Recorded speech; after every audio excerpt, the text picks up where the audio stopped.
Nous sommes au mois de février 2025, en pleine transition vers la grande saison des pluies. À cette même période, plusieurs années en arrière, les habitants avaient les pieds dans la boue. Mais aujourd'hui, le lancement des chantiers et des voies secondaires vient soulager les populations d'Oyem. Avant, quand je rentrais chez moi, je rentrais vraiment dans la boue quand il y a la pluie. Bon, maintenant, aujourd'hui, quand je rentre chez moi, même s'il y a la pluie, je rentre quand même chez moi propre.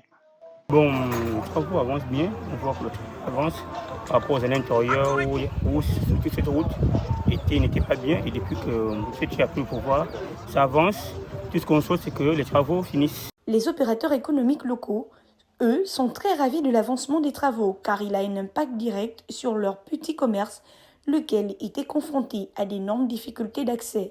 Avant, c'était pourvu que les clients viennent, tout le monde profite d'aller au marché demain parce que sans le goudron qui va venir dans la poussière, qui va venir dans la boue, tout se passe bien dans la propreté.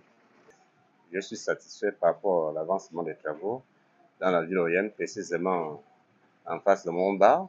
Ça facilite les voitures de la boisson qui sont accessibles par rapport à la route et les voitures qui passent aussi, ça permet de découvrir aussi mon bar. Même si de grands travaux sont à notifier à Oyem, un ralentissement est tout de même à observer par les riverains. Je posais des questions à l'équipe qui travaille. Les informations qui me viennent de où c'est le gravier qui manque, où c'est le ciment, où c'est le fer, le sable. Après un moment, ça reprend. Voilà. Je ne dirais pas que ça n'avance pas, mais c'est au ralenti.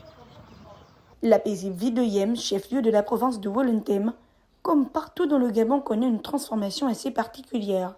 De la construction des voiries à celle des bâtiments, plusieurs travaux sont en cours pour restaurer la dignité des populations.